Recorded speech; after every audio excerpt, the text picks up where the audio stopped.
today, we don't say, in the West, we don't use the term alternative medicine anymore. ですので、今、西洋社会ではもう代替医療ということは使っていません。Huh? We say complementary medicine. コンプリメンタリーメディシン、その補完的医療って言ってます。Okay. Which gives the idea of the integration. It's complementary. It complements each other. If you have this thing here, then you can complement it with this piece, for example. でもこういうものがあったら、あとこういうものがあると、それに足りないところを補完していくっていう感じですよね。つまり補完っていうのは、その統合的なものがベースにあって、それをどういうふうに補完してカバーしていくかっていうこと。And it's integrated, right? Like the yin and yang, it's the same thing, right? 陰陽っていうのと同じですよね。It's the same idea, you know. Now, it complements each other. This piece, together they are whole. 補い合うことによって一つの完成したものができている。If you have just one, it's like a little strange. 一つだけだとちょっと足りないなっていう感じですね。Okay. So now, what we have today is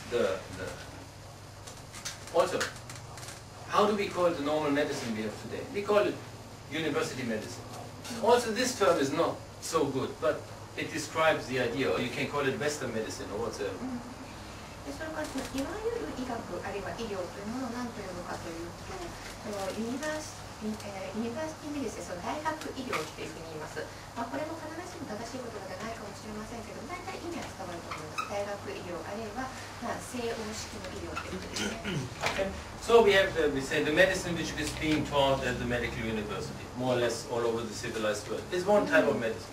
あるいはその文明社会において医学大学で教えられてきた医療っていう言い方もあります。でもこれ大体意味は通ると思います。Like what was described as alternative medicine. 例えばいわゆる代替医療なんですけれども。What today we describe as complementary medicine. で今は補完医療っていうふうに言ってますが。That's more or less today still. Now it's slowly changing, but in general you can say it's all those healing methods which are not taught at the medical university. いろいろな事情は変わりつつあるんですけれども、大体まだその医学大学では教えてないタイプのヒーリングということですね。Now it's slowly changing. But like let's say 20 years ago, that was it. You would not find acupuncture in the medical university. You would not find homeopathy. You would not find Ayurveda. You would not find nothing of those things in the medical university. でも状況は少しずつ変わりつつあります。例えば20年前には医学大学に針とかアーユルベーダとかホメオパシーなど全くありませんでした。Today, in Germany, for example, almost every university hospital has also an acupuncture clinic. で、今はだいぶ変わってきていまして、例えばドイツではほとんど全ての大学病院で針をやっています。And each university hospital has something strange, let's say. それから各大学病院で本当に少し変わったトリートメント方法を。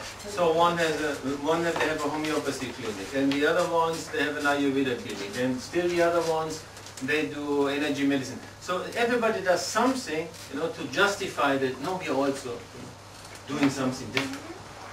で、それが例えばホメオパシークリニックであったり、アーユルベーダクリニックであったり、エネルギーメディシンとかいうものがあったりするんですけど、そういうのを持つことによって、彼らとしては我々こういうものでやってますよということを言えるわけですね。So, and then you have some cultural differences. それから文化的な違いももちろんあります。You know, for example, in Germany, what you have here, Kampoyako, in Germany it would be considered alternative medicine. You will not find it in the university. Here you find also in the university hospital. 例えば、ドイツでは日本でいわゆる漢方薬による治療っていうのは代替療法とかをやっている大学病院じゃないんですけれども、日本の大学病院にありますね、漢方医療。In India, in every hospital, you will find a homeopath and an Ayurvedic doctor. で、それからインドでは全ての病院でそのホメオパスとか、それからアイルベーダのドクターがいらっしゃいます。And in Africa, for example, now they have also in the hospitals, they have also folk medicine, so have some kind of, because the local people can relate better to that, you know, it makes the entrance easier. So everybody, it has a bit of cultural variety there. それからアフリカでは今のようにやはりフォークロアメディスンというのか、現地の人たちが昔から知っているような医療というのを取り入れていることによって、彼らがなんていう敷居が低くなるんです。そういうものを取り入れられていることによって。そういうこともやっています。ですから、そのことによって多少の可能性はあります。Okay. So the university, they have these things, but they're not teaching it. ですので、今大学病院ではこういうクリニックも持つようになりましたが、ただ大学病院では教えていないです、そういうことを。You will not find a professor for Ayurveda. 例えばアイルベーダのプロフェッサーはいらっしゃらない。You will not find a professor of homeopathy. ではホメオパシーの大学教授。So for all these alternative medicines, you will not find a professor.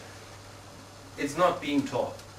ですので、こういったいわゆる代替療法を全てに言えることですけれども、これが教えられていない、だからプロフェッサーはいないわけなんです。So what is complementary medicine? It's all those healing methods which are not taught at the medical university today. More or less, that's the definition. つまり、この補完医療というものの定義をしようとすると、現在その医学文化と教えられていないようなということなんです。So now, what are these methods? どういうメソッドがあるかということなんですけども。If I start writing down, I have to fill this board, then wipe, fill again, wipe again, fill again. You know, there are like hundreds.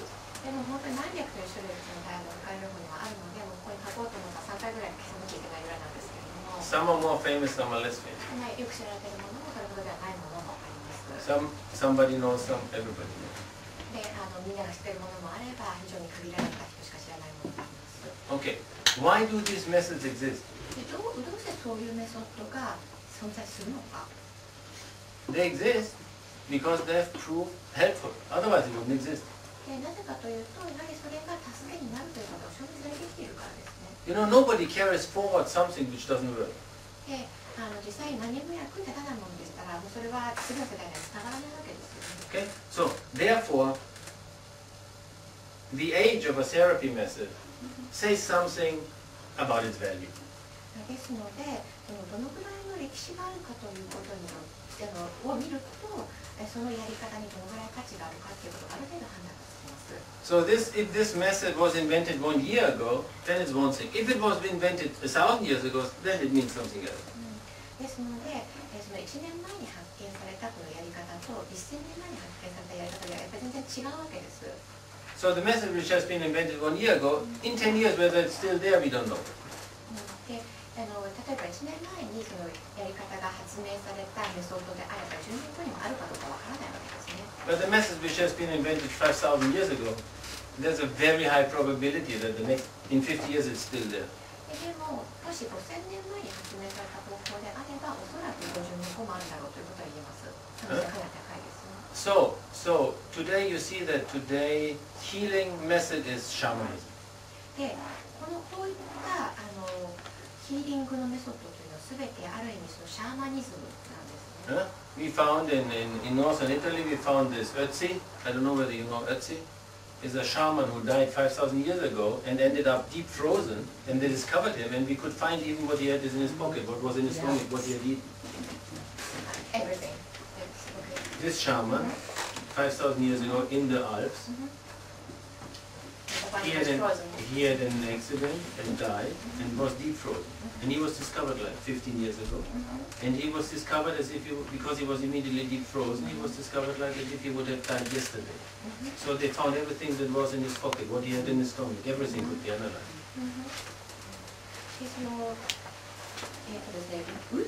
Ötzi, because it was in the Ötztal, the area where they found him. アンツィと呼ばれている北イタリアのシャーマンの人がいるんですけれども、アンツィというのはその遺体が発見された場所の名前なんですが、この人5000年前に亡くなったんですけども、アルプスで直で亡くなったらしくって、で亡くなった途端にそのアルプスの氷に体が閉じ込められて、要するに冷凍保存されてしまったんですね。多分確か15年前ぐらいの遺体が発見されたんですけれども、本当に昨日亡くなったかのような状態で、もうすでにポケットに何が入ってて、胃の中に何が入ってて、保存されている状態だったんです。So what you said, Jugo? It was 15 years ago, but he was 5,000 years old. Okay, so shamanism, everywhere in the world we can find it. ですので、このケースで見られるように、シャーマニズムというのはあらゆるところにあったんですね。And it's still used today. 今でも使われてます。Even from Japan, they pay a lot of money to go to South America to some kind of workshop with some shaman and that sort of thing. 日本からもその非常に高いお金を出して、その南米の方にそのシャーマニズムの体験に行くっていうことがあるようです。The Philippines, now it's a bit out of fashion, but it was a big fashion, the Philippine healers, and so it's all, this is all belongs to the shamanic method.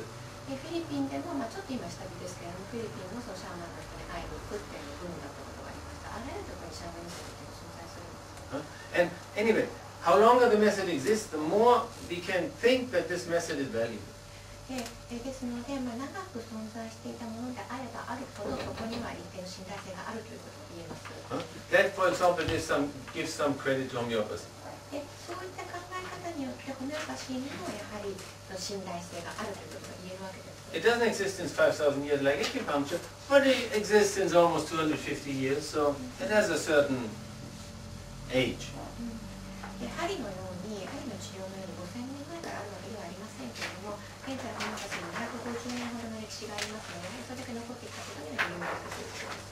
Okay, so anyway, now we have a wealth of healing methods. That means we have a huge cultural treasure there. いろんなヒーリングのメソッドがあるというのは、これは非常に大きな文化的な財産です。This is one of the problems, for example, nobody talks about. それについて誰も喋らないというのが問題です。Everybody talks about the fish who are dying out, or the species who get extinct, or the plants who gets extinct.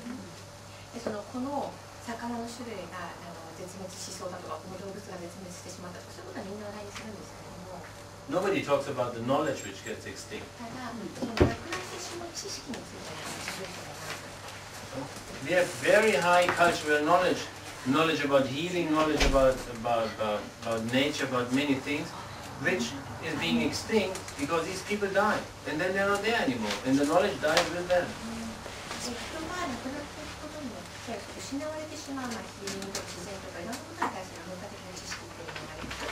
人が亡くなることによって知識も一緒に死んでしまう。So in Japan you have one thing which is I think is great, is a living national treasure. 日本には素晴らしい人間国宝っていうものがありますよね。You're the only country in the world which has this. 人間国宝っていうシステムを持ってらっしゃる日本だけです。We don't have that in any. I mean, at least I don't know the whole world, but I know a bit of it. I've never heard it before. でも私も世界を全部知ってるわけじゃありませんけれども、私は他の国だって言いたことあります。Okay, so you have some living national treasures, which are people which have very particular, unique skills. It should be cherished. 人間国宝っていうのは非常に特別な素晴らしいスキルを持った人たちを人間国宝って言ってるわけですよね。So the same is true in the whole world. で、本当は世界中にそういう人がいるはずなんです。We have thousands of living treasures, just that nobody recognizes or realizes that they are treasures, and therefore doesn't treat them as such, and therefore they disappear. And with them the knowledge disappears. Unrecoverable, you can't get that back. Finished. 何千人という人が世界中に人間国宝といっていいような人たちがいるはずなんですね。本当にこの人たちは在庫だと思うんですけれども、ただそれを誰も認識しないがために消えていってしまう。で、誰も一回その人たちと共にその知識が消えてしまったら、またリカバリーすることが絶対できないわけです。So we have the resources worldwide to improve everybody's health in an amazing manner, far beyond what we have today. 今のですね、やり方を非常にすごく超えるような素晴らしい高いレベルで人間の健康状態を良くしていくようなやり方、リソースというものが本当は世界中にたくさんあるんです。So I want to just as I'm, this talk I'm doing doesn't really have a structure. 今日の話っていうのはあまりちょっときちんと構造立てた話ではないんですけれども。I'm not following any schedule, any outline. こういうふうに喋っていこうというそのラインを作ってそれを喋っていくわけじゃないんですが。So I just take care that nobody gets bored. When I just look whether people become sleepy, that means I have to change.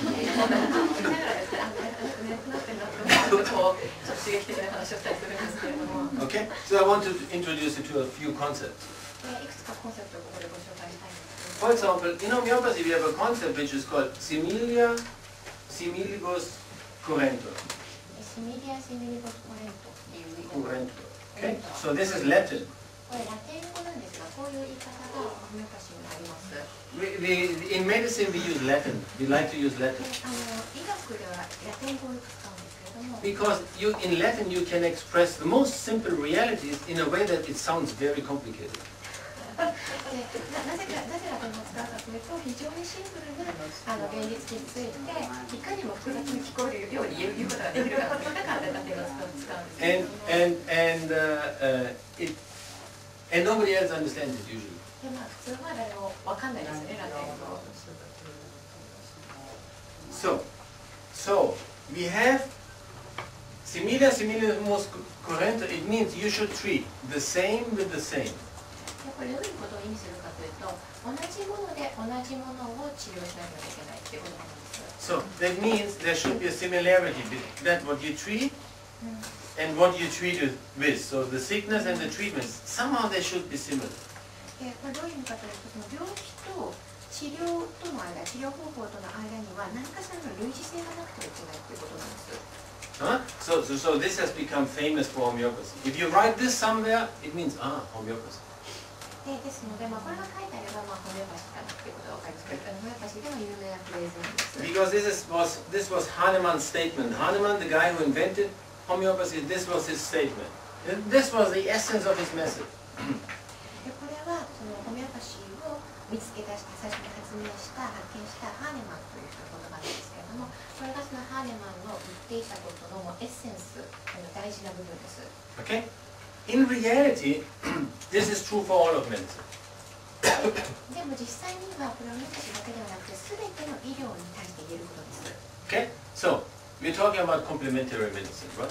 補完医療の話をしましたけれども。Now, in medicine, there are also some edgy. There are some areas on the edge, a bit strange. その医療においては、ちょっと端の方に存在するちょっと変わったやり方っていうのがあります。And then there are at the center, they are more normal. それからもうちょっとノーマルな主流のやり方があります。However, if you look at medicine and what works for what, then you will find this same principle almost everywhere.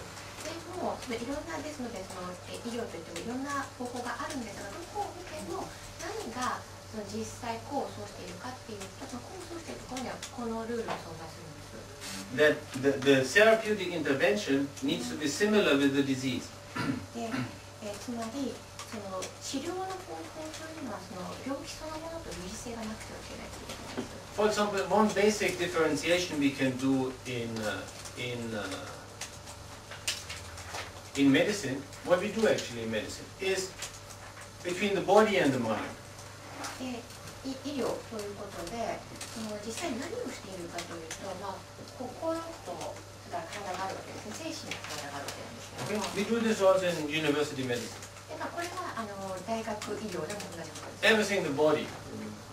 Gynecology, orthopedy, internal medicine, all the body. それが例えば婦人科であれ、整形外科であれ、何であれ、体ですね、それは。So we have like at least 30 different specialities for the body. ですので、体に関して少なくとも30ぐらいの異なる部門が存在します。Okay, and then we have one for the mind, the psychiatrist. The psychiatrist is a specialist for the mind. マインド、心の方は一つだけですね。精神科があるだけなんですけども、精神科は心の方の専門家です。What is the mind? 心とは何か。Is everything which makes a person, but which we cannot touch or measure or. その人の形作っているものの中で、触れることができないものですね。それがマインドです。And these are edgy questions here about the mind. このマインドの部分に関していろいろと難しい質問があります。疑問があります。So anyway, the mind, we can actually, in homeopathy, for example, we divide further. このマインドと一言に言いますけれども、ホメオパシーではこれをさらに細分化しています。We talk about the mental, which is really, you would say, the mind in its essence, the mental sphere, the higher functions of the mind. マインドと一つ言いますけれども、その中でも高いレベルの機能を担う部分ですね、メンタル。calculation, concentration, abstract thinking, you know, like, for example, an architect, he envisions how he's going to build the house and then he draws it. All these faculties, this is the mind. 例えば計算とか何かに集中するとか、その抽象的な概念を持つとか、それから例えばその建築家の方がそれがどういうふうにどうやって家を建てようと思うようなこと、これはマインドなメンタルな働きです。And it's one aspect. We can differentiate it from the other aspect, which are the emotions. これはまたもう一つの側面。これはまたエモーションとはまた別の部分ですね。エモーションって感情ですね。感情とは別の側面です。Now, what's the difference between mind and emotion? マインドとそのエモーション何が違うか。Usually, I mean, it's a bit, you know, it's a bit simplifying, but for today it's enough. Mental activity is usually not accompanied by physiological function. Like the rest of the body does not participate. It's just happening in the brain. ただ単純化してお話をすると、メンタルの方の動きっていうのは体がそこには参加していない。体とはまた全く別なんです。For example, if you're very concentrated in doing something, 例えば何かすごく集中してやっていると、the rest of your body is almost shut off. 他の体の部分っていうのはほとんどシャットオフしてしまってる、遮断してしまってる。You don't realize that already 7 hours you have not eaten, already 4 hours you didn't drink anything. All this you don't realize because you're so concentrated. Then when you stop, then suddenly you feel like, oops, my stomach and this and that. あまりに集中していると、例えば7時間ぐらい何も食べず飲まず食わずやってしまって、ふっと気がつくと何も食べてなかったと思ったりする。ですのでその間、つまり体がストップしてしまっているものなんです。Okay. And the mental activity, usually it connects us to something abstract. メンタルアクティビティというのは普通その抽象的な考えと我々を結びつけるものなんです。Okay. Like 587 minus 19. 例えば587マイナス19。And you continue to deduct. どんどん19をどんどん引いていく。587, 568, 549, 530, 511, you deduct. These activities in the mind is something abstract.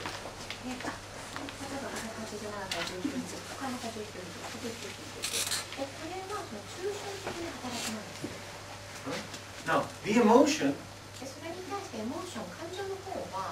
usually connects us with something real, with other people or with the things around us. It connects us to the universe around us. エモーション、感情の方は普通我々を何か実在するものに対して結びつけるものです。例えばそれが他の人であったりとか、なんか周りにあるものであったりとか、実在するものです、対象は。And if you talk about emotion, the whole body participates. それからエモーション、感情ということになると体全体がそこに参加しています、関与しています。If you get angry, your whole body participates. Your heartbeat accelerates. I mean, everything participates. 例えばすごく怒りを感じたりすると、心臓の鼓動が速まったりすると、それは体のことに関与しているわけです。If you are sad, the whole body participates. 悲しい時も同じです。やはり体全体がそこに関与しています。So we can differentiate the reality of something, where it belongs to the mental, the emotional, or the physical.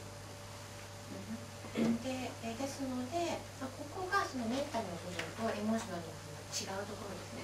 でメンタルの部分は抽象的なものが対象だけれども、エモーションの部分に関しては実際にそこに実在するもの、本当にあるものに対してそれが対象であるということ。And therefore, if you have an emotional problem, なので感情的な問題があると、the most effective way to deal with this is with an emotional approach, a method that deals with the emotions. その感情に何か問題が起こっている場合は、その感情に働きかけるというやり方が一番いいです。If you have a mental problem, それに対してメンタルの部分に何か問題がある。the most effective way to deal with it in the long run is through a mental approach. 長期的に一番効果のある方法というのはやはりメンタルに働きかけています。If you have a physical problem, それに対して体に問題がある場合は、the most effective way to deal with this is with a physical approach. 一番いいやり方はその体に働きかけるアプローチです。Okay? So, you cross the street. 例えば道を横切ったとします。A motorbike driver didn't pay attention and knocks you over. で、バイクが走ってきて、運転する人が全然注意を払ってなくて、引かれたとします。And you fall down on the street. で、そうすると自分は倒れますよね。You hit your head on the street. で、頭を道路で打ちます。But also, because he hit you, a part of your arm got cut open and the blood is running out of it. そのバイクがぶつかったので、頭を打つのと同時にここがこうバッと切れてしまって血が出てる。Okay? Now he's lying on the street. Head knock. で、この人今倒れて Blood running down. で、頭打ってで出血してます。You arrive. で、そこに皆さん飛びかかります。Let's do some reiki. で、霊気をしましょうっていうふうに。Let's do some spiritual healing. Let's call the スピリ spirits. チュアルヒーリングをしましょうっていうふうに言うか。Maybe let's do some shamanic dance. シャーマニックダンスをしましょうっていうふうに言うかですね。That's crazy. それはちょっとクレイジーですよね。 It will not work. It's a physical problem. The blood is running out. 体のフィジカルの問題ですけど、出血してるわけですから。 What are you going to do now? Acupuncture? Let's do some acupuncture. The energy. Let's get the energy right. Some acupuncture. The blood is running out. You know. 出血してるわけです、この人は。I mean, you have to close the blood. I mean, you have to do physical things. You know, close the blood and try to be close. I think the guys. You need a hospital. You have to bring him where they can sew him together again. もっと身体的なアプローチが必要で、この人一刻も早く病院に運んで傷口を縫い合わせなきゃいけないわけです。 It's a physical problem. You need to relate with the physical. ですからその体の問題だから体のアプローチをしなきゃいけない。 Okay? Good. Now, another example. Emotional problem. で、今度はエモーションの方の問題の例なんですけれども、A child. で、子供がいます。 She's 3. 3歳の女の子です。 And she has no brothers and sisters. で、兄弟はいません。 And her best, no, you and I mean, the two parents are the most important people. で、この女の子にとっては両親が一番大事な人です。 The next most important person in the child's life で、その次に重要なのは、is the stuffed monkey. ぬいぐるみなんです。ぬいぐるみ The, の what do you call the stuffed animals, or you know this ぬいぐるみ。 Negro, the monkey. ぬいぐるみの猿がいて、この子が両親の次に大事な存在なんですね、この女の子にとっては。 Okay, the child carries the monkey everywhere. で、この猿を抱えてどこにでも行きます。 Love the monkey, sleep with the monkey. で、大好きで一緒に寝てるわけです。 You go on a drive, で、ある日ドライブに行きました。 and you open the door of the car. で、Is this mine or yours? Okay. で、車のドアを開きました。 You know, to get the child out of the child seat. で、そのチャイルドシートから出そうとするわけですね。 The child has a monkey there. You move the monkey で、 before you move the child. で、お猿さん抱えてるので、まず猿を取ります。 For some unfortunate event, you lose the monkey and there's a precipice and the monkey falls down and disappears forever. でもその時にちょっとアクシデントがあって、その猿を取ろうと思ったら手からポロッと落ちてしまって、その車が止まってるところの下崖だったんですね。もう絶対取り返せないところに猿が転げ落ちてしまいます。 The child just lost the third most important person in his life. そうするとこの子は自分の人生の中で3つ目に大事なものを失ってしまったわけです。 It's like if you get somebody loved. It's a serious event. It hits on the そういう emotion. 人にとってはものすごくエモーション的に大事な問題なんですよね。非常に深刻な問題なんです。 Immediately the child will react through the emotion. で、そうするとその子はエモーション、感情ですぐ反応します。瞬時に反応します。 And will cry. で、泣き出しますよね。 Now, why do we cry when we are sad? Why do we cry? Did you ever think about why we cry? で、悲しい時になぜ泣くかっていうことを皆さん考えてみられたことあるでしょうか。 Why do we cry? And why is crying healthy actually? When we are sad, we should cry actually. で、悲しい時に泣きますよね。で、実際悲しい時に泣くっていうのはヘルシーなことなんですよ。いいことなんです。 The reason is that when you feel sad, when you feel sad, this sadness is because there are certain chemical substances in your body which affect the brain and you feel sad. で、その悲しいというのはなぜ悲しいかというと、あるその化学物質が脳内で生まれ、化学物質が生体の中で生まれて、それが脳を刺激してるから悲しくなるんですね。 These substances are not so good for the rest of the body. で、この化学物そんなにいいものではありません。 The body wants to get rid of them. ですから体はこれ排除したいわけです。 Now, to get rid of these substances, which are very complicated, through the normal ways of the body, it takes a lot of time. で、この物質っていうのはちょっと複雑なもので、普通のその体からいろんなものを出していくシステムですとすごい時間がかかってしまいます。 Therefore, these substances, they work in the brain.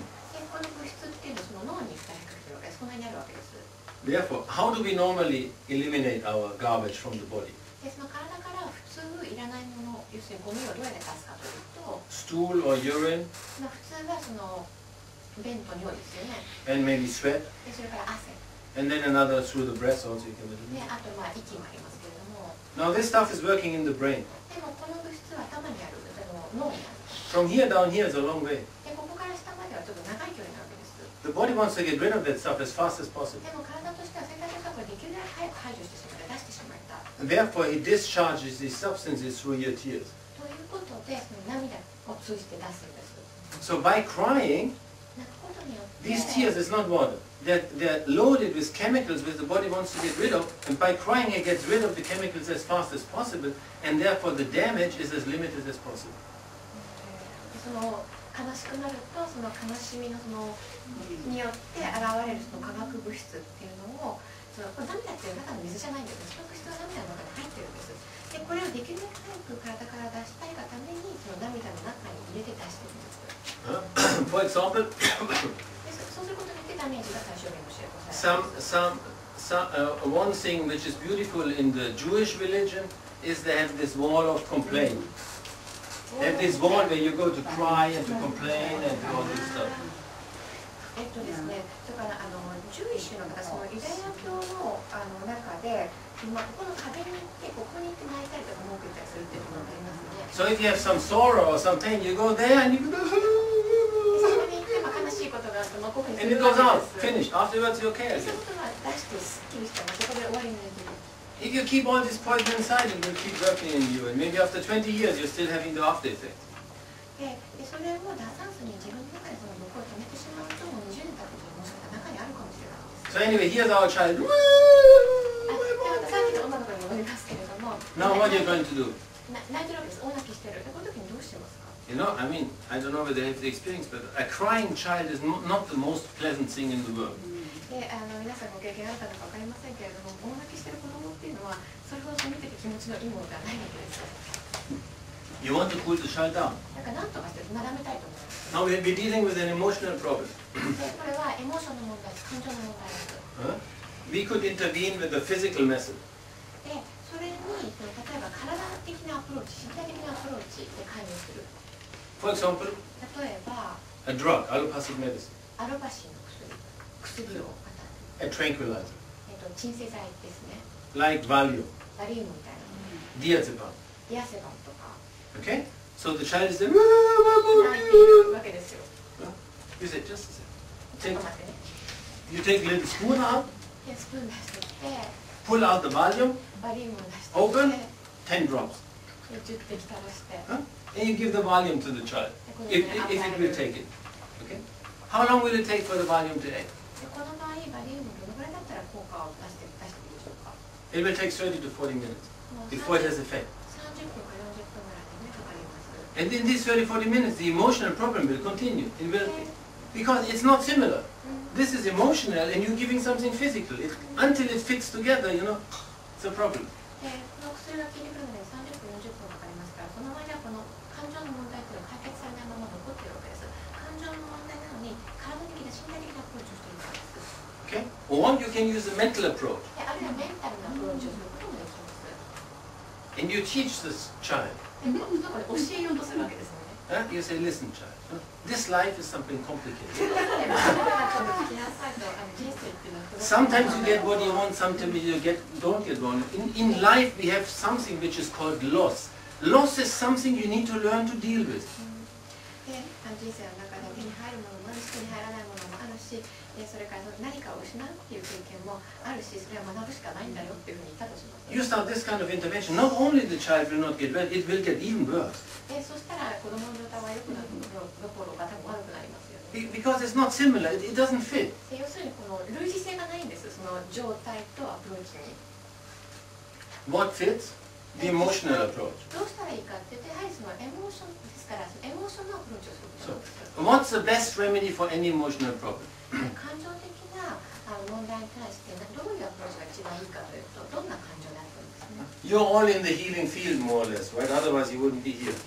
皆さんね、今日ここに来ていらっしゃるということは、それだけである種のヒーリングの世界にいらっしゃるわけです。主婦見えていらっしゃるわけです。 Okay? So let's hear whether you have some competence. Okay? Just joking. じゃあちょっと皆さんここで飲んでいただいたのか試してみましょう。そう冗談です。What's the best remedy for any emotional problem? どんな感情的な問題でもあっても、感情的な問題に対処するベストなアプローチは何か。Any ideas? 何かアイディアありますか？共感 Sympathy, yeah. Okay, good. You think sympathy is really the best, or is there something better? What we can use? Huh? Abbraccio, the hug. Okay, good. Yeah. But we are looking for the best. What's the best medicine, the best remedy for any emotional problem?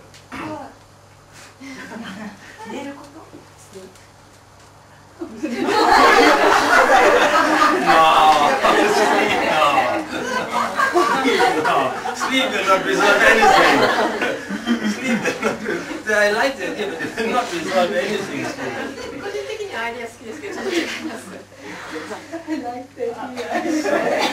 So, what is it? What is it?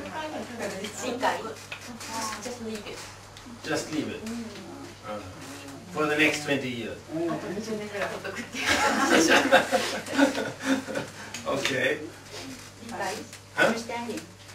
Understanding. Yeah, see, understanding really is something mental. Understanding is in the mind. Carelessness. We're getting closer now. ちょっと近いところまで来てるようなんですけれども、泣いてる子なんですよね、その子。If it's a crying baby, 私も一緒に泣きます。I will cry together. You will cry together. Yes, good. Yes, but we want something general. You know, we're looking for the general word. You know? 泣いてる子供に限らず、 It's all you're saying the right thing, but you have not hit the center yet. Talking with the person. Talking with the person. Okay, good. Yes, but it's depends. You know, you can have emotional talk and some still. But we want something more abstract, something more general.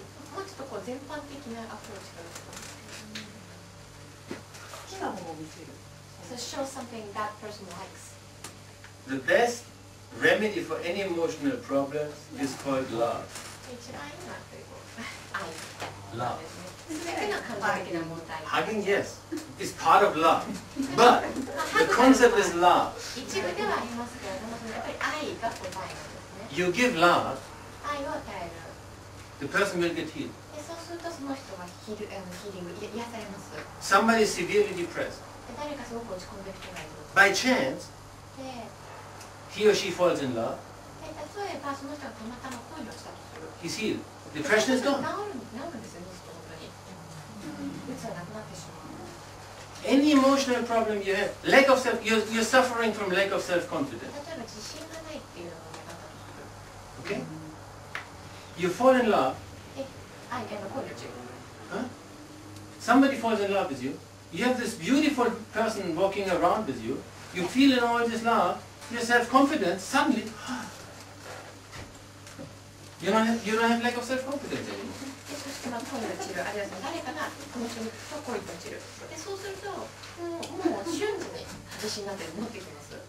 Any emotional problem, you can heal it with love.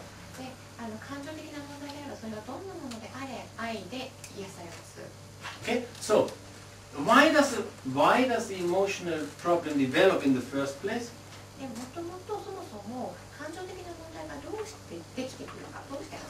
Because you didn't get enough of this. When you need it, love is like food. When you're a child, love is like food. It's not enough that you need love. Also in the animal kingdom, if love is not there, the little animal cannot survive. ども、愛がなければ小さいその動物は育っていけない、子供は育っていけないんです。So if you don't get enough love, ですので十分愛が与えられないと、then an emotional problem will develop. 感情的な問題が発生してしまう。Okay? It's a big problem between men and women, for example. これ例えば男女の間にも大きな問題です。Huh? The woman doesn't get enough love 女性が十分愛をもらっていない。because the man is either at the job or in the pub. なぜかというと、男性はお仕事してるか、あるいはお酒飲んでるかどっちかだから。So then she's lacking love, then she will develop an emotional problem. でそうすると女性には十分な愛が与えられなくて、そこに感情的な問題が生じてしまう。Then she will become angry. でそうすると怒りを覚えたりする。 And then she will have to take revenge. でそして仕返しをしなきゃということになる。 And then this little time she has with the man, she has to torture him. でそうすると仕返しをしなきゃと思うから、後にさ2人で過ごす時間は少ないんですけども、その少ない時間の間、女性は男性をいじめずにはいられない。 And then they get divorced. でそこが離婚になったりするわけですよ。 So it all comes down to this. Huh? それが If you look at it, 根本 that's the way に it あるん goes. です。 If you look at it, that's the way it goes. That's what happens. Lack of love, emotional problem, and then the result. 見てみ実際そのいろんなケース見たのでお分かりいただけると思うんですけど、本当に愛がないところに感情の問題が生じる。 Why is our child crying? Because in that moment it realizes and it lost the love of the monkey. でさっきの女の子なぜ泣いてるかっていうと、自分のその愛の対象であった猿がいなくなってしまったからですね。 Therefore, to heal this, you have to give な love. のでこの状態を何かするにはやっぱり愛を与えるしかないわけです。 You take the child and say, yes, I feel with you, I'm so sorry. And you carry the child and you talk. And you care. And you give love. You give love physically, from the feeling, from the words. You give love? 言葉でもそれから体でもそれを示すっていうことですね。 How long will it take? でそうしたらどのぐらい時間がかかるかっていうと、 5, 6, 7 minutes? 多分5、6、7分ぐらい。 It's the most effective way それが一番効果的な方法なんです。 because it's on the same level. なぜかというと、それはなぜ効果的かというと、同じレベルにあるからですね、そのアプローチと問題が。 Now, the problem is that we are not doing this. ただ問題はそれをやらないんですよね。 The whole idea of complementary medicine and alternative medicine and everything appeared because in modern medicine, whatever the problem is, we treat with medicine. で、なんでそもそも補完医療っていうものが必要か、あるかというと、我々の言ってる、いわゆる普通のものな医学では、どんな問題であっても全部薬で解決しようとするからです。 So somebody said, で、例えば、誰かが言ったんですけれども、 no? We call that depression. うつだと。 Okay? So now he has depression. で、ある人がその悲しい気分でいて、うつであります。 Basically he said, why is he sad? で、なんでこの人がそもそも悲しいかっていうと、 Because somewhere in his history, recent history, past, he didn't get enough love. でそれは過去のどこかの時点で十分な愛が得られなかったからなんです。 No? And now he's sad. で、だから今悲しいと言っている。 Okay? So that person needs love. で、この人は愛が必要なわけです。 We need to give that person love in some way. で、何らかの形でこの人に愛を与えてあげることが必要なんです。 Okay? So we should create a situation that exposes this person to this positive energy of love. ですので、この人は何らかの形で愛というそのポジティブなエネルギーに触れさせる状況を作らなければいけない。 We don't do that. We give him medicine. Instead of love, we give him で medicine. も実際にそんなことしないですね。薬与えるだけですよね。 We give him a chemical which will change his body in a way that the depression might go away. で、そのうつがなくなるかもしれない、そういう方に多分働くだろうという化学物質を与えるわけです。 But it's an illusion. Depression is not away. Because at the moment he stops taking the medicine, already it で comes も back. 実 It 際それ reappears. でうつがなくなるというのは単なる幻想なんです。なぜかというと、その薬を飲んだら絶対戻ってきますから。 So the depression is just hidden. We hide it. で、その薬を飲む But we don't cure で it. うつは隠れた状態にはなりますけれども、治ったわけじゃないんですよ。 Or, for example, the person is sad, 例えば、やはり悲しい人がいる。 we try psychotherapy, で、 counseling. そのサイコセラピー、心理セラピーをやる、カウンセリングをやる。 And it can help. で、それでも一定の助けにはなります。 But unless this leads to a situation where the emotional situation is taken care of, it will not cure. でも、そのエモーショナルな感情的な問題に対処しなければ完全に治るところまでは来ません。For example, one of the most difficult things for us to deal with emotionally is loss. 例えばそのエモーションという感情という意味で一番対処が難しい問題というのはこの人が何かを失った場合です。 Loss of anything. 何かを失った場合 Whether it's a loved person, whether it's money, whatever it is. It's very difficult for us to deal with sudden loss. で突然ですね、何かを失った場合、愛する人だってもお金だっても何でもいいですけど、そういう問題に対処すると一番難しいです。 You can't deal with it chemically. It doesn't work in the long run. 長期的にはそういう人に何か化学物質を与えても役に立たないです。 We need another system, another method. ですので、もっと違うメソッドが必要になります。 Okay? So anyway, now you've seen the mental, the emotional, and the physical. 今までそのメンタル、エモーショナル、それからフィジカルという3つの側面について話をしてきました。 Then, that's not all. We have another dimension, ただ、この3つで全部じゃなくて、もう一つ実はあるんです。 which is the spiritual dimension. それはスピリチュアル、魂の側面です。 Also, the spiritual dimension is part of our system. スピリチュアルの側面というのは我々のシステムの一部です。 What is the spiritual dimension? スピリチュアルの側面というのはどういう意味かというと、 The spiritual dimension has nothing to do with religion. これは宗教と全く関係ありません。 It has nothing to do with you going to the temple or to the church or whatsoever. お寺に行ったりとか、教会に行ったりとかすることとも無関係です。 The spiritual dimension is nothing else than the sense you're giving to your life. Sorry, spiritual dimension is It's nothing else than the sense you're giving to your life. The spiritual dimension is nothing else than an understanding of what you've come to do. What's your mission and purpose? What's your mission and purpose in life? What you live for? Why you live? でそのスピリチュアルな側面というのはどういうことかというと、その自分がなぜこの人生を生きているか、なぜ自分がここにいるのかという自分の人生のミッションとか目的を理解するということです。 What's your mission? What do you want to contribute? で何を皆さんこの世の中に貢献したいか、付け加えたいと思っているか。 You're just here consuming resources, oxygen and petrol and stuff, or you want to contribute something? 何かその資源とか、その酸素とか、それから空気とか、そういうものを消費するためだけに皆さんここにいるのか、あるいはそうではなくて、自分から付け加えるためにここにいるのか。 Our mission and purpose, everybody really has or should have a mission and purpose. Everybody was born for a reason, not just by coincidence, not just because our parents had nothing else to do. でみんなですね、自分の人生のミッションとか目的というのを持っていてしかるべきなんですね。で、皆さんが生まれてきたのは別に偶然でも何もなくて、ご両親がお願いすることがなかったからじゃないんですよ。So this mission and purpose is important. で、このミッションとか目的っていうのは重要です。 Because if you have a sense of mission and purpose, if you're spiritually integrated, then many things will become more easier for you and you will be more able to resist against stress and stuff than with other things. で、このミッションとか目的というものがはっきりとあれば、そのスピリチュアルの側面で、そのスピリチュアルにインテグレートということで、その何かのその一部として統合されるという感覚があって、で、そういうこと、そのミッションとか目的があれば、例えばストレスとかに抵抗することがやりやすくなる、いろんなことが人生においてやりやすくなるんです。You know, mission and purpose connects you to your environment. It connects you to the world, it connects you to the earth, it connects you to the people, it connects you. You're not isolated anymore. ミッションとか目的というものがあれば、それがある人というのはもはや孤立した存在ではなくて、ミッション、パーパスがあれば、その人は世界とか地球とか周りの人とつながっているんですね。Today, isolation and loneliness and stuff, these are very big problems in the modern world. One of the major reasons is that these people have no mission and purpose. Then they get isolated because they're not connected. They feel not connected to anything. What is my mission and purpose? Just go to McDonald's and sleep and breathe?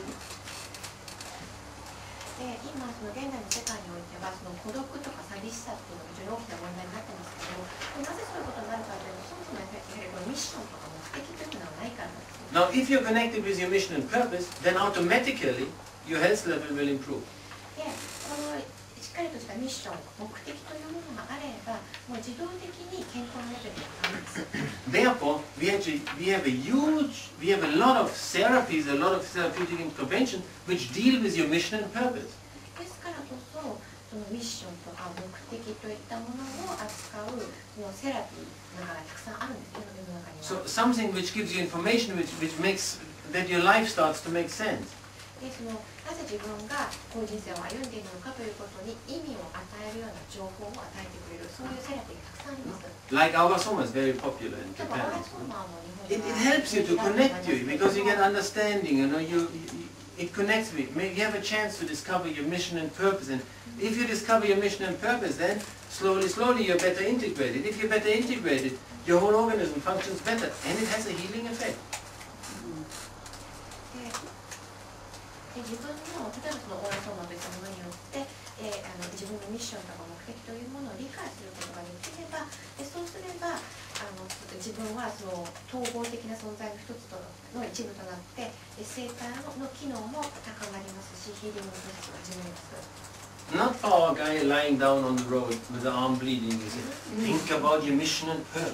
さっきの事故にあって出血とかは別に自分のミッションとか目的について考えなさいっていうわけじゃないんですけど、別の問題ですが。 So everything has to be similar. If it deals on the similar level, then it's effective. If it does not deal on the similar level, it's not effective. So this law, similia similibus curantur, really is a general law in healing. ですので、その同じレベルで、その問題と同じレベルでアプローチをする、アプローチとその問題そのものに類似性がなければいけない、類似性があれば効果が上がるし、類似性がなければ効果がありません。ですので、それのシミリア・シミリバス・カレントラっていうのが、これはもう本当に医療全般に対して言えることです。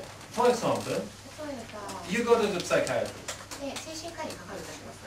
They say, listen, I don't know why I'm here. I don't know what I'm living for. で、それで私なんでここに来てるか、なぜこういう人生を歩んでるのかでもわからないと言ったとします。 This life makes no sense. で、この人生自分にとって意味がないと言ったとします。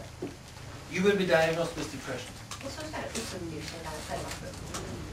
This is not depression. でもそれはうつじゃないんです。 This is a spiritual problem. そうじゃなくて、それは魂のスピリチュアルな問題なんです。 You're not sad. 悲しいわけではない。 You're disconnected.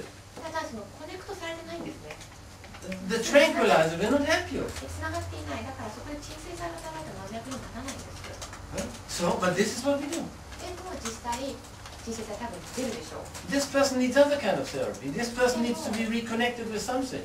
この人はその自分とその何かをつなげる必要があるだけであって、この人はそういう治療は必要としていないんですよ。 He doesn't need medicine. He doesn't need psychotherapy. He needs some other spiritual counseling. He needs to do something that he can find his mission and purpose somehow. He's not depressed. で、この人はですね、薬が必要なわけではなくて、何らかのそのスピリチュアルなカウンセリングを受けるとかですね、とにかくこの自分のミッションと目的を見つけ出すことが必要なんです。 So therefore, integrative medicine as a concept is first of all about that. ですので、その統合医療っていうのはまずそういうことなんです。 That we learn first of all to recognize what is what. でつまりその何が何なのかということをまず明確に。 What am I dealing with? What is this? Depression or this or this or this or that? What is it? Is it a spiritual problem? Is it a physical problem? What is it? で自分の目の前にあるこの症状が一体どんなのかということをまず正確に理解すること。スピリチュアルな問題なのか、そうじゃなくて他の側面の問題なのか何なのかということです。 This kind of analysis in the world, maybe we have 5 people who can do it. In the world. In the whole world. でこういう分析ができるとってもおそらく今世界に多分5人ぐらいだと思います。 Because the psychiatrist knows about this or that. The gynecologist knows about this. The priest knows about this. Everybody knows about something, but nobody knows the whole story. なぜかというと、精神科医は自分の病気については知っている。例えば婦人科のお医者様も自分の病気については知っている。そういう専門医はいっぱいいるんですけど、全体像を見られる人がいないんです。ですので、その介入の方法を間違えないということです。正しい介入の方法を選ぶということです。 We have no idea of that. でも我々 In our most modern world, we have no idea. We don't know what to do with it. でも現在の世界ではそういうこと全然知識がありません。 Okay? So if I know what's wrong, I can fix it. If I don't know what's wrong, how I'm going to fix it? ですから何が間違ってしまったのか、どこが悪いのかということが分かればそれを直すことができるんです。 So if you really want to be a healer, then in integrative medicine, which is healing, the art of healing, let's say, the art of healing includes everything. Medicine really is a healing art. So the art of healing includes everything. で皆さんがもしその気に入られると思うのであれば、この統合医療という考え方が重要で、アート・オブ・ヒーリングというふうにおっしゃいましたけれども、それが重要であって、その全てがそこに含まれます。Then, first of all, you would have to recognize what is wrong でまず問題がどこにあるのかを見極めないとい and けない。 what kind of problem you're dealing with. どういう問題を我々が直そう、自分が直そうとしているのかを見極める必要がある。 And then you should choose the adequate method で to take care of that problem. 正しいその問題の対処法を選ばなければいけない。If we want to use this method to improve the health for the whole population, then we need to start at age 0. With the baby we need to start to do this. If there's a problem, we should try to analyze what's going on and then do the correct intervention. でこのやり方を使おうとするならば、本当ならばその赤ちゃんを0歳の時からその介入を始めなきゃいけない、アプローチを始めないといけないんですよ。 So, spiritual, mental, emotional, physical, what else? 今までそのスピリチュアル、メンタル、エモーショナル、それからフィジカルですね、体の部分の話をしましたけど、他に何があるでしょうか。 There's another dimension, which we call the energetic dimension. もう一つありまして、それはエネルギーの側面です。 We all live on energy. でみんなそのエネルギーがあって生きています。 So somehow energy is part of our life. でそのエネルギーというのは我々のその生活あるいは命の一部です。 Now what is that energy? でこのエネルギーとは何か。 It's somehow which keeps something that keeps our body moving. それは我々の体を動かしているもの。 It's nothing spiritual. で別にスピリチュアルなものじゃないです。 It's neither mental nor emotional or physical. It's another dimension, one more dimension, the energetic dimension. スピリチュアルでもメンタルでもエモーショナルでもあるいは体でもない。もう一つの側面というのがエネルギーの側面です。 We know, for example, that there's an energy flow which goes from the center of the earth towards the sky, the earth's rays. で例えば、その地球の中心から空に向かって放たれているエネルギーの流れというのがあることが分かっています。 And there is another dimension, energy which comes from the sky and goes into the earth. それから逆に空から降ってきて地球の中に入っていくエネルギーの流れというものもあります。 And both these energy flows through us. でそのエネルギーと両方向ですけども、両方とも我々の中を通っています。 And you need both to be alive as much as possible. でそのできるだけその生き物として生きていくためにその両方が必要なんです。 Okay? For example, you take 両方が必要ですね。 a cloned mouse. 例えばそのクローンとして生まれてきたマウスがあります。 So then, if they are cloned, you can have 6 mice. They are genetically identical. They are identical. でこれがクローンであれば、例えば6匹全く遺伝子的に同じネズミというのを作ることができます。 Okay. So 3 you put in an open cage. で、3匹はそのオープンのカゴに入れます。 The other 3 you put in a cage, which is the Faraday symbol is like this metal cage, so lightning can hit it and nothing happens. Okay. The So it's Faraday thing. It's isolated against any ray, electric, cosmic, anything. で、その3匹はそのカゴに入れるんですけど、あと3匹は完璧にその世界から遮断されたメタルのボックスに金属を持って入れます。で、どんなその光線とかもう全く通過しないようなボックスですね。So it's not a closed box. It's a mesh. So the light and everything comes in. It's enough to have just the mesh. It's good enough. But The mesh isolates. The mesh. You don't have to have it closed. So light and everything comes in is the same. Just the ray don't come in. Okay. で、実際にはこれは本当にもう金属をぴっちり覆われているわけではなくて、そのメッシュなんですね。ですから光とかは入るんですけれども、でも光線だけは入らない。So both groups of mice get the same food and drink.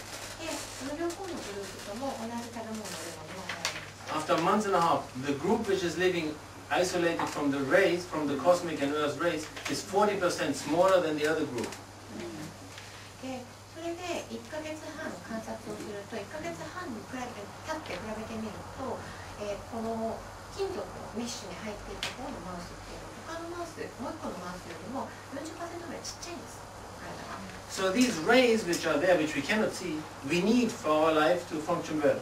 ですので、このレイというか、この光線ですね、というのは目には見えないんですけれども、うまく生態が機能するためにこれが必要なんです。So this energy needs to circulate in our body in a certain way. でこのエネルギーというのが我々の生体の中をある一定の方法で循環する必要があるんです。And if it doesn't circulate in a certain way, then we need to do something about it. でもしそれが一定の方法で循環していないということになると、それには何か対処する必要があります。For example, acupuncture. 例えばそれが針であったりするわけ It will change the way it is. でそれによってその流れが変わる。Or for example, color therapy, like the beamer pen, which is like colored light.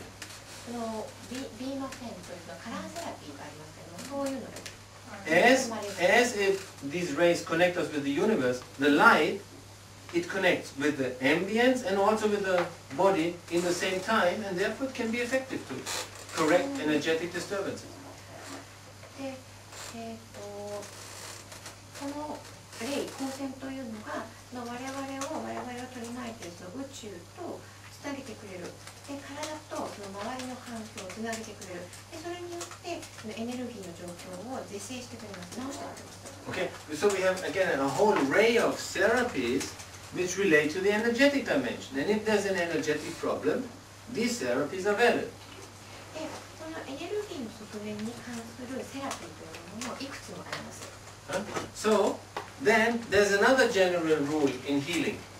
で、ここでもう一つヒーリングすべてに共通するルールがあるんですけれども、The sooner you take care of the problem, the easier it is. でそれは初期にこの問題に対処すればするほど治しやすいということですね。The longer the problem persists, the more difficult it becomes. で、問題が長引いて長い間存在していればするほど対処が難しくなります。Okay? Therefore, our aim should be to treat something as early as possible. ですので、我々の目的というのはできるだけ早い段階で治療を開始することです。Okay?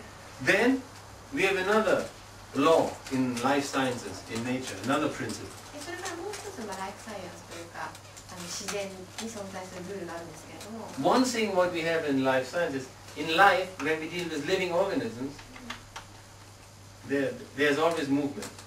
で、その生態を扱うということは常にそこには動きがあるわけです。You don't have something standing, something fixed. Everything is movement. で、生きている生態であれば常にそこには動きがあります。全く静止していることはないです。You think this is fixed, this building is fixed. This building can be... Yeah. Oh, sorry. 例えばこのビルは静止してるって何も動いてないというふうに思われると思います。 In reality, it's not. でも実際にはそうじゃないんですね。 It's spinning around itself so fast that you don't realize. The Earth is spinning around itself. ごめんなさい。ですね、ビルじゃなくて地球ですね。で、地球はこうやってるとその静止してるように見えますけど、もちろんそうじゃなくてものすごい勢いで実は回転してるわけですよね。 So we think it's fixed. In reality, it's not. ですからその固まってるように見えるけど実際そうではない。 So I sit down now, okay? ここに腰掛けます。 I don't move. 動かない。 You think I don't move? でも動いてないっていう No, のは I'm moving continuously. でも実際には常に動いてるわけです。 Breathe in, breathe out, the cells inside my body, everything is in こ movement. の中の細胞も動いてる。みんな動いてる。 If something is alive, it's moving. If it's not moving anymore, then it's dead. ですから生きていればそこには必ず動きがある。動きがなければそれは死んでる人だから。 A dead person cannot walk で、死んでる人は歩けないですね。 unless it's in a movie. 映画の中以外は。 Huh? So, now this movement, what is this movement? 動きっていうのは何か。 This movement is a process which goes. It's nothing else than a continuous process of creation and destruction. この動きというのは何かというと、常に続いている創造とそれから崩壊のプロセスなんです。その両方が常に続いている。 People get born, other people die. 人が生まれて人が死んでいく。 Cells in your body get born, other cells die. 体の中で新しい細胞が生まれて古い細胞が死んでいく。 So it's a continuous process of creation and destruction. ですので、その創造とそれから破壊の常に継続的なプロセスなんです。 Huh? Now, how does this work? これはどういうふうに動いているか。 The process goes from the immaterial towards the material. プロセスというのは非物質的なところから物質的なところに動いている。So yeah.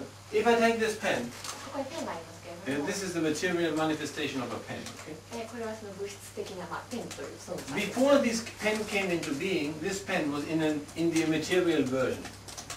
インマテリアルので、このペンがペンとして存在する前には、これは非物質的な存在だったんです。 What was the immaterial version of the pen? で、ペンが非物質的であったっていうのはどういうことかというと、 It was the idea of this pen in somebody's mind. でそれは要するにこれが物質的に存在する前にはそのペンのアイディアがペンを作ったアイディアが誰かの心の中にあったそういう状態なの。これは非物質 Somebody 的 said, oh, I'm going to make this pen because I think it's going to sell well. で、まあ、よく売れると思うからこういうペンを作ろうと誰かが思う。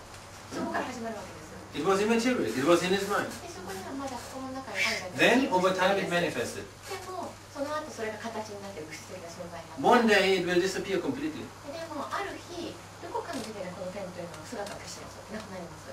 This pen, it will take about 1,000,000 years to disappear. まあ多分完全に姿を消すのに100万年ぐらいかかると思います。 But eventually, it will disappear. でもどこかの時点で最終的には姿を消す。 There's another problem. It's much easier to create things than have them disappear. それからもう一つの問題ですけれども、それはそのこういうものを消し去るよりも作る方がよっぽど簡単だということですね。 However, in the organism, it is the same. So it goes from the immaterial to the material. で生態も同じことです。非物質的なところから存在から物質的な存在になる。 Therefore, any disturbance in the organism, for example, ですので、その any sickness, 生態の中の問題、例えば病気というのはすべて it started on an immaterial そ level. れは非物質的なレベルから始まるんです。 Then, from the totally immaterial level, slowly it translated into the energetic level. で、全く非物質的なレベルから、だんだんこう徐々にエネルギーのレベルに来て、 Then, from the energetic level, it started to transfer itself to what we call the functional level of the organism. でエネルギーレベルから今度は徐々にその生態の機能的なレベルまで来ます。 Which means the cells are still okay, no material damage, but the function gets disturbed. でそれはどういうことかというと、その病気が進行していて、でこのファンクションレベル、機能レベルまで来たというのは、要するに細胞自体はまだ OK なんですけど、その機能が損なわれているということです。 And then if this, eventually it will translate itself into a structural damage, material damage. The cells will start to get で damaged. それから今度はまた次のステップに進むことによって、これがマテリアルの物質的なレベルになる。でこれが実際の細胞のダメージです。 Okay? So, and that's a general rule. Therefore, the earlier we get it, the better. でですから、このプロセスを考えても、なるべく早い段階で介入した方がいいわけです。 In modern medicine, for example, in the university medicine, we can't get any problem before the functional level. でも、いわゆるその大学医療においては、このファンクションレベルに来るまで問題が存在しないということになってしまうんです。 With the blood test, we do the blood test and then we see, 検査しますよね。the transaminase or whatever it is high. 何かの値が高いと。 So maybe there's no disturbance, but the function is disturbed. Before, we don't see it. でそうすると、まだその細胞レベルでのダメージは起こっていないけれども、その機能的なレベルが起こっている段階かもしれない。でも、そこに来るまでは何もできないわけです。そこの段階に達するまでは。 That's one of the big problems we have. Therefore, we see the problem comparatively late, and already it's more difficult to deal with. We should get it before. でこれが大きな問題の一つなんです、現代医療の。つまり、比較的遅いステージ、遅い段階になるまで問題そのものを見ることができない、認知することができないんです。だから難しい。 So the real Chinese medical professional, he can get the problem while it's still on the energetic level. While it's not functional, no functional disturbance yet, just the energetic disturbance. でそれを例えば中国の伝統的な医療の本当のプロが見ると、この機能のレベルに行く前ですね、エネルギーのレベルで問題を発見することができます。 He will feel the pulse and say, here we need to correct. 脈を見て、こういうふうに直す必要があるということを言います。 Now you're thinking he's talking about everything but homeopathy. で、多分皆さんね、ホメオパシー以外の話ばかりホメオパシーの話ないんじゃないかと思ってらっしゃると思うんですけども。So, energetic, mental, emotional, physical and spiritual. These 5 things we've discussed. でここまでそのエネルギー、メンタル、エモーショナル、それからフィジカル、体ですね、それからスピリチュアルの5つの側面について話をしてきました。Now, one more thing comes in. でここでもう一つあります。 There's a force that keeps all that together. でこの今までお話ししたような側面を一つにまとめている力があるんです。 There's like a glue that keeps all that together. それはある意味その接着剤みたいなものなんです。 If that glue is not there, then it cannot work. でこの接着剤がないとちゃん機能することができません。 This glue we call life. で、この接着剤を我々ライフと Life. Life. For life to be there, for anything to be alive, life has to be. Something has to be there, something immaterial which you cannot see, which is life. で、そのライフ、命とそれを呼んでるわけなんですけども、このライフ、命がないと、その何かしらそこにはそういうライフというような非物質的なものがないと何も機能しないわけです。So for everything to function perfectly, this life has to be there. And for everything to stay together correctly, the life has to be there. And if the life is not there, then it will not stay together, it will fall apart. で、いろんなものが一つにまとまってうまく機能するためにどうしてもこのライフ、命が必要である。で、ライフがないともう全て動かしてしまう、バラバラになってしまうわけです。For example, you shoot a bullet through somebody's head. で、例えば誰かの頭に向けてその銃を撃って銃弾が通ったとする、頭の中通ったとする。Now if you think about it, about the whole size of the organism, how big a body is, if you think the damage of the bullet is, you would say it's comparatively little. で、その体全体の酸素に対してその銃弾が通ってそれで損傷された部分っていうのはものすごく小さいと思うんです。But at the brain level, if it's not everything perfectly together, the life cannot be there. Therefore the bullet and the life goes. What happens? The person is dead, now it will fall apart. Everything goes to its source. The body, the physical, the emotion. 脳のレベルではそこが損傷されることによって全てを一つにつなぎ止めている力というのはなくなってしまう。それによってもう体全体が崩壊してしまう。もうバラバラになってしまう。If there's no life there, it cannot be kept together. で、ライフがないと一つにまとめることはできないんです。For the life to be there, all these bodies, the spiritual, the mental, have to be integrated. で、ライフがそこにあるためには先ほど言ったそのメンタルとかエモーショナルの全てがその統合的に存在しなければいけない、統合されていなければいけない。So you will see, for example, in serious trauma patients, 例えばその非常に大変なトラウマを受けた患者さんがいてしまう。multi-trauma, car accidents, this kind of thing, motorcycle 例えば accidents. そのバイクとか車の事故に昔あったそのトラウマを People 受 which けた they risk to die inside the ambulance. They are so heavily traumatized that they risk they don't make it till the hospital. They die inside the ト ambulance. ラウマっていうかその今事故があってそれに対してその事故ですごく損傷を受けた人がいて救急車の中で運ばれている。その救急車の中で死んでしまうかもしれないぐらい重傷の人がいるとします。Part of your job as an emergency doctor is to talk to the person. You need to talk to the person. You need to engage the mind so he stays there because as long as this is integrated, the life will stay. If a part of this goes away, then also the life will go away, the person dies. で、その救急隊員の人の役割の一つっていうのはそういう人に対して常に話しかけるということですね。話しかけることによってマインドをそこにつなぎ止めるというのは例えばそこでマインドを失ってしまったら全てがバラバラになってしまう。バラバラになってしまうともう全て崩壊してしまう。Okay? Now this life, in homeopathy, we don't call it life, we call it life force. で、ホメオパシーにおいてはこれをライフというためにライフフォースというふうに呼んでいます。So this life force keeps everything together and therefore is also connected with everything. で、このライフフォースというのは全てを一つにまとめる力であって同時にこのライフフォースっていうのは全てのものとつながっています。And therefore actually before we see a level, before we see a disturbance on the energetic level, actually the disturbance is already on the life force level. The life force gets disturbed first. It's the most immaterial thing. The life force gets disturbed first, then the energy and so on and so on and so on. But it starts on with the life force itself. The life itself gets disturbed. ですので、そのエネルギーレベルでの問題が起きる前にライフフォースにまず問題が起きます。問題っていうのはライフフォースのレベルでまず起きるんです。それが一番最初で、そこからエネルギーレベルに降りていくんですね。ライフフォースっていうのは一番非物質的なレベルです。Now, therefore, if I manage to correct the life force, then basically through the life force I can correct everything else. ですので、もしライフフォースの部分を正していく、是正することができるならば、ライフフォースを通じて全て正していくことができます。Therefore, in homeopathy is a technique how to correct the life force. ですので、ホメオパシーというのは、ライフフォースをいかに正しい方向に持っていくか、是正するかというテクニックです。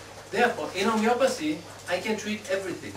ですので、皆さんのすべての問題に対処することです。I can treat an emotional problem. あらゆる問題、エモーションの問題でも、 I can treat a mental problem. メンタルの問題でも、 I can treat a physical problem. 体の問題でも、 I can treat an energetic problem. I can treat everything. Even a spiritual problem I can エネル treat. ギーの問題でもそうですし、スピリチュアルの問題でさえ対処することが Not directly, but indirectly. ではスピリチュアルに関しては直接的ではなくて間接的に働きかけるんですけども、 This is one of the problems. That it's very difficult to reach the spiritual level directly. で、スピリチュアルのレベルに直接的に働きかけるのは非常に難しいです。 But you can reach it indirectly. 間接的に働きかけることができます。 Means if you correct the energetic, mental, emotional, and physical, then the spiritual will kind of fall in place. で、エネルギー、メンタル、エモーショナル、それから体ですね、フィジカルの部分に働きかけて、ここを正していけば、魂の部分整ってきます。 Huh? スピリチュアルの部分整ってきます。Why do we lack this spiritual orientation on our planet? で、その魂のその方向性っていうものをなぜ我々が失うかというと、 Because most people are sick in their mind. なぜかというと、マインドの部分で病んでる人が多いからです。 We are not healthy enough, and therefore we are not creating real spirituality. で、そのここの部分で十分にヘルシーでないので、スピリチュアルの部分がヘルシーでいられない。 Because if we would have real spirituality, then the first thing we would take care of is that everybody on this planet has enough to eat. でもしそのスピリチュアルな部分が非常に発達していくと、今度はそれで一番最初に考えるべきことっていうのは、その地球上の人たちがみんな食べるものが十分にあるようにっていうことです。 We are not doing that. でもそんなことしてないですよね。そんなケアはしてないですよ。 And the problem is that the rest of, too many people are sick, they are not healthy. If they would be healthy, naturally they would become spiritually integrated. で、多くの人、非常に多くの人が病んでるんですね。病気なんです。で、人々が本当の意味でヘルシーであれば、スピリチュアルな存在に必ずなります。 If you're more or less healthy, you will, with some help maybe, you will need some help. But eventually, you will find your mission and purpose. You will be spiritually integrated. You will find what your mission is. You will find what your contribution to this whole experiment called life on this planet is.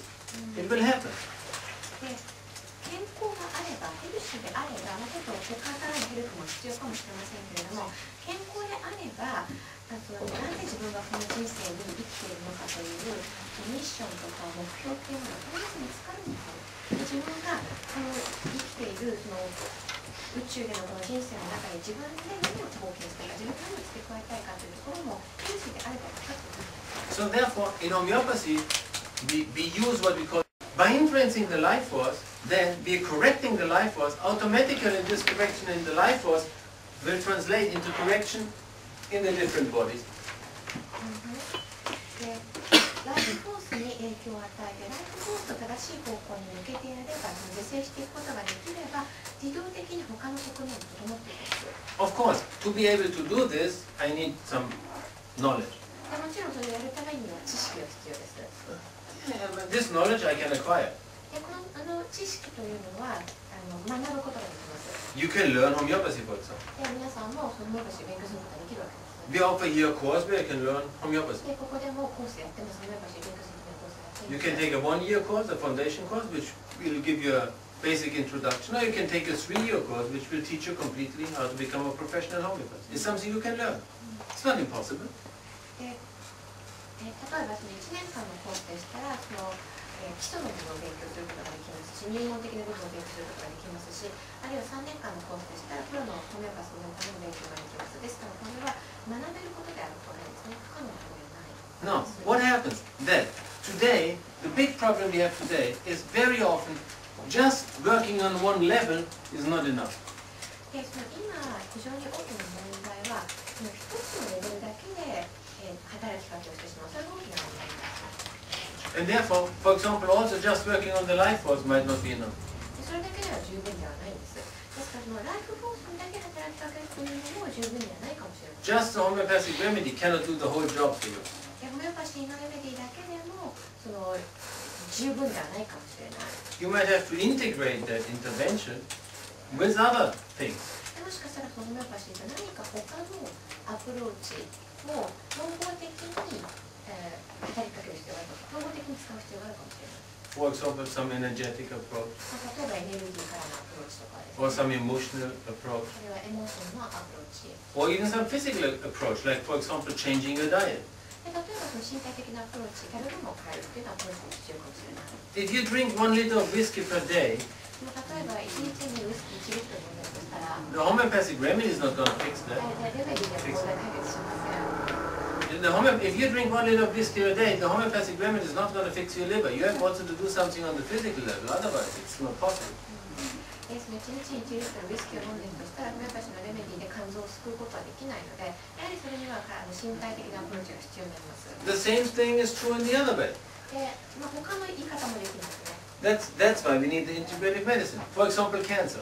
で例えば、がんですけれども、 It's not enough to operate the cancer. がんの場合、手術だけでは十分ではないですよ。 You have to ask yourself, why has this cancer developed in the first place? でまずこの時には、なぜそもそもがんが発生したのかということを考えなくて There might have been emotional problems which connect with the immune system which have contributed to this cancer. There might be energetic problems which have contributed to this cancer. There might be mental problems which have contributed to this cancer. So there might be other problems besides the physical you're dealing with the operation that you should deal with.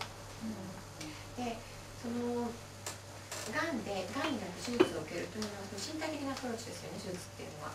でもしかしたらそれ以外のところにも原因があるかもしれない。例えば感情的な問題があって、それが免疫のシステムに影響を与えてがんが発生したのかもしれないし、あるいはエネルギーレベルやメンタルレベルの問題があって、それががんにつながったのかもしれない。ですから、そのフィジカルな身体的なアプローチだけでは十分ではないかもしれないわけです。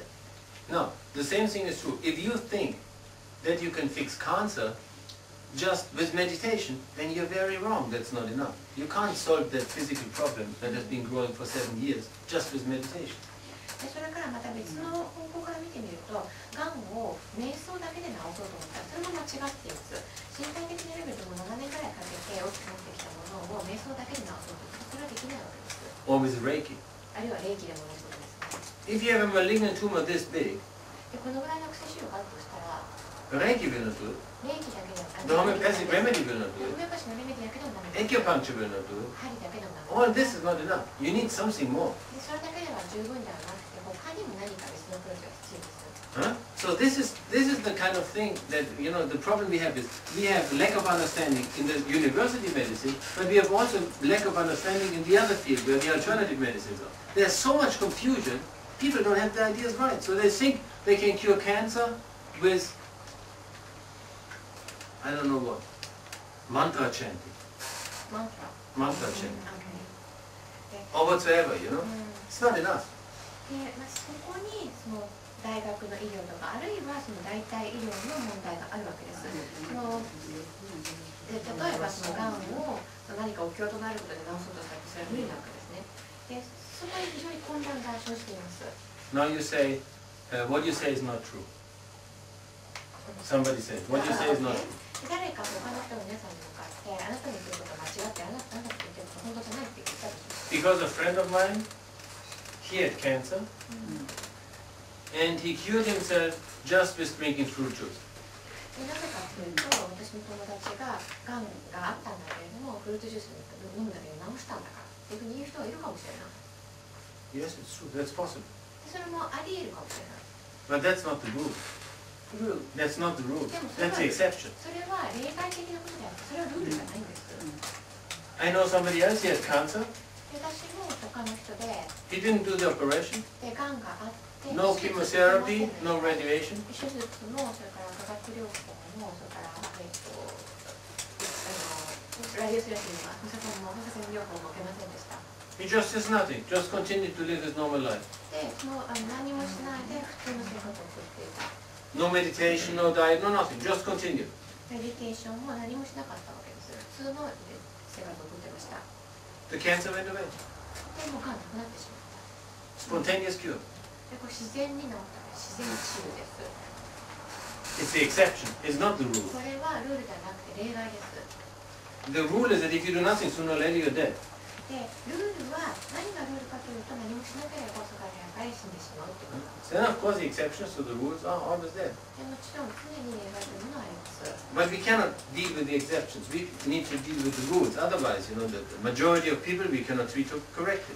でも大多数の人を直していくためにはその例外をベースにするわけにはいかないわけですね。だってルールにのっとって治療しなきゃいけないわけです。So now, what does this whole talking lead us to?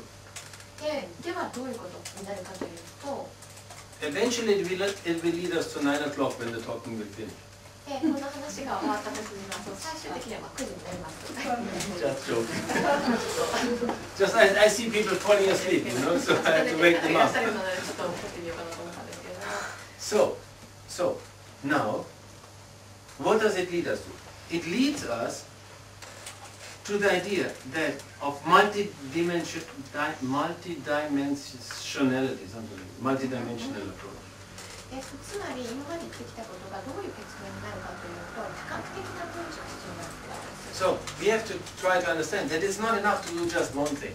一つのことやるだけでは十分じゃないんです。 Today we need to do 2, 3, or 4 things at the same time 今日では2つ、3つ、4つのアプローチを同時にすることが必要になってい to ます。 really have effect. 本当に効果を出すためにそういうアプローチが必要です。 Therefore, we should integrate different methods which relate to the different levels in the most effective way. ですので、異なるレベルにそれぞれ働きかける異なるメソッドを組み合わせて、最も効果的な方向で組み合わせた統合的なアプローチが必要です。 For example, Hahnemann with homeopathy, right, dealing directly with the life force, he would do the same thing. His clients, they would have to follow all different things. They couldn't eat that, they have to do this, He would change the lifestyle of the person also. So not only give the remedy, also change the lifestyle. Because not changing the lifestyle, the remedy alone was not enough. ホメオパシーを発明したハーネマンも同じアプローチをとっていました。この彼が発明したハーネマンホメオパシーっていうのはライフフォースに働きかける方法ではあるんですけども、彼自身もそれだけではなくて患者さんのライフスタイルを変えるようにっていう助言したりするわけですね。例えばこれは食べちゃいけないとか、そういうふうにライフスタイルを変えていく。なぜならばやはりレメディだけでは十分ではないからです。 Now, the problem we have today is, as an individual, is we don't know where to start. 今我々が抱えている問題っていうのはみんなどこから手をつけていいかわからないわけです。 I personally recommend start with homeopathy. 私は個人的にはホメオパシーから始めたんです。 Start with the correct homeopathy, classical homeopathy, the way it was invented. 正しいホメオパシー、クラシカルホメオパシーですね。つまりクラシカルホメオパシーっていうのはその発明された当時と同じ形のホメオパシーっていうことです。 So, you have a homeopathy session, you get a homeopathic remedy. If the remedy is correct, you hope it is correct. If the homeopath is trained correctly, it should be correct, then it will balance a bit your life force. で、ホメオパシーのセッションを受けて、レメディーが正しければ、これはホメオパスがきちんとした訓練を受けたホメオパスであれば正しいレメディーが出てくるはずなんですけども、そうであればライフフォースのバランスを整えることができます。 As your life force gets balanced, then your energy also will start to get balanced. で、ライフフォースのバランスが整うとエネルギーのバランスも整ってきます。 And wherever your problem is, whether it's on the mental, on the emotional, or on the physical level, also that area will start to balance. で、そうするとエネルギーのレベルが整ってくると、今度はその問題があるレベルですね。それがエモーショナルであり、メンタルであり、フィジカルであれ。で、そこの部分も整ってきます。 If your organism is balanced, then it's consuming less energy. で、この生態のバランスをそうやって整ってくると、消費するエネルギーが減ってきます。 The energy that is not consuming enough because it has been balanced, you can use for your mission and purpose, for your clarity to understanding what your next step is, and so on and so on and so on. で、そのエネルギーを消費する量がバランスが整ってくると、必要とする消費するエネルギーの量が減ってくる。そうすると余るところのエネルギーがあるわけですね。そうすると今度はこのエネルギーを使って自分のミッションとか目標に向かっていくことができるわけです。あるいはそれを理解するためにそのエネルギーを使うことができる。 If something is balanced, no effort is needed. そこに努力はないわけです。 If it's unbalanced, ただバランスが取れていないと、 to maintain it in balance, I have to put effort. でそこには努力が必要になる。それを支えるためには多く努力が必要になる。 Now, what do we do in homeopathy? We bring the balance back. でホメオパシーではこのバランスをそもそもバラン We ス try to bring it back. できるだけですね。で、バランスをいいバランスに取り戻していく。それがホメオパシーでやろうとしていることなんです。 Now, this energy is free. 必要ないですね、こっちの。 Now this energy you can use either for accelerating your cure, doing other additional therapies, deciding what you want to do, changing your life, changing your job, or whatever is needed. This energy becomes free. Before, this energy you didn't have because this energy is needed just to survive, to keep yourself in balance. このエネルギーっていうのは、今そこでフリーになった、いらなくなったエネルギーっていうのは、前はもう本当に生き残っていくために必要だったエネルギーなんです。でもバランスが整っていくと、このエネルギーが必要なくなるので、生き残るために必要なくなるので、例えばその治癒のプロセスを加速するためにそのエネルギーを使ったり、あるいは自分の人生のコースを変えるために使ったり、人生を変える、仕事を変えるために使ったりとか、